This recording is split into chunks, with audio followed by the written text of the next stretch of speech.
बहुत अहम डेवलपमेंट्स आज भी हैं उस फैसले की रोशनी में जो कि तफसीली फ़ैसला सुप्रीम कोर्ट की जानिब से आया मखसूस नशिस्तों के मामले के ऊपर और जो अब भी ज़ेर बहस है। आज बिलावल भुट्टो साहब ने उसके ऊपर एक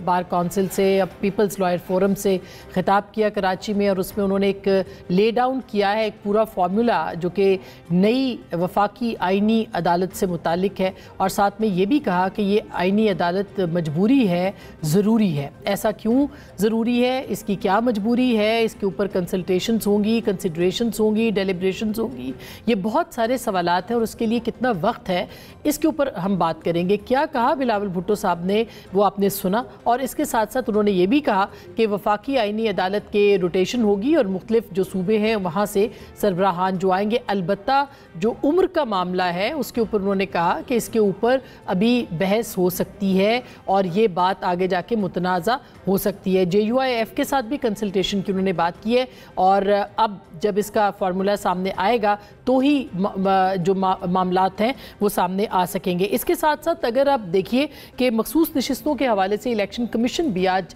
5वें रोज़ मुसलसल बैठा और आज भी बेनतीजा ये ख़त्म हुआ है इजलास, जबकि ये कहा जा रहा है कि सुप्रीम कोर्ट की तरफ रुजू किया जाएगा। एक मरतबा फिर सुप्रीम कोर्ट जो है वहाँ पर ये मामला जाएगा और ये मामला घूम फिर के एक दायरे के सफ़र से होता हुआ एक दफ़ा फिर पॉइंट ज़ीरो पे आ गया है। क्या वहाँ से कोई हल निकल पाएगा या नहीं निकल पाएगा, ये बहुत अहम सवाल है जिसके ऊपर आज के इस प्रोग्राम में हम बात करेंगे। इरफान सिद्दीकी साहब ये कहते हैं कि हम इससे पहले ये मामला पार्लिमान में तय कर देंगे। पार्लिमान में ये किस तरह से तय होगा, यानी अदालत से पहले, ये भी मामला देखने के लिए बहुत अहम है। साथ ही साथ 63A के ऊपर 30 सितंबर को हेयरिंग भी है, यानी समात रखी है सुप्रीम कोर्ट ने जिसकी तशरीह करना है, और आज उसका इशारा जो है वो बिलावल भुट्टो साहब ने दिया भी कि 63A जो जिसमें कि आइन को रीराइट किया गया उसका इख्तियार अदालत के पास कैसे गया था, किस तरह से गया था, क्या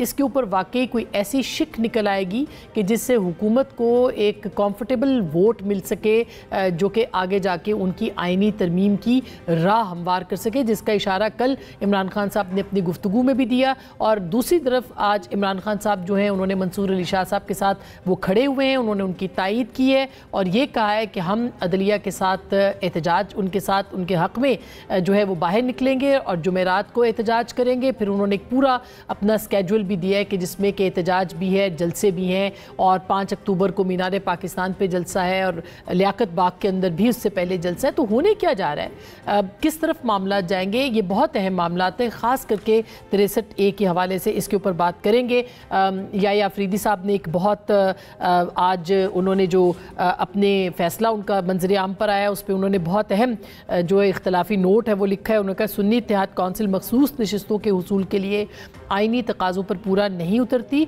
सुन्नी इत्तेहाद कौंसिल की दरख्वास्तें मुस्तरद की जाती हैं, सुन्नी इत्तेहाद कौंसिल मखसूस नशिस्तों की अहल नहीं है, तहरीक इंसाफ सियासी जमात है और वो अहल है। अलबत्ता इलेक्शन कमीशन फ्री कैन को सुनकर 7 रोज़ में फ़ैसला करे। अब इलेक्शन कमीशन को जिसको कि कल के फ़ैसले में तकरीबन ज़ीरो कर दिया गया है, उसकी आइनी हैसियत को चैलेंज कर दिया गया है, उसकी जो कॉन्स्टिट्यूशनल अथॉरिटी है उसके ऊपर सवाल उठा दिए गए। आज इलेक्शन कमीशन के हवाले से इस इख्तलाफी नोट में इलेक्शन कमीशन को एक मरतबा फिर ये मामला भेजने की बात की गई है, और आज चीफ जस्टिस साहब ने भी इलेक्शन कमीशन के ऊपर रिमार्क्स दिए जो कि बहुत अहम है, और उन्होंने कहा है कि इलेक्शन कमीशन का जो किरदार है या उसका जो इदारा है उसके ऊपर जो है उसके ख़िलाफ़ कोई उस तरह की चीज़ नहीं हो सकती, हम चाहें भी तो इसको हम ख़त्म नहीं कर सकते। ये उन्होंने ये कहा है कि आइन बनाने वालों के हवाले से। तो क्या होने जा रहा है, एक महाजराई है, एक तसादुम है, एक टकराव है, ये किस नतीजे पे जाएगा,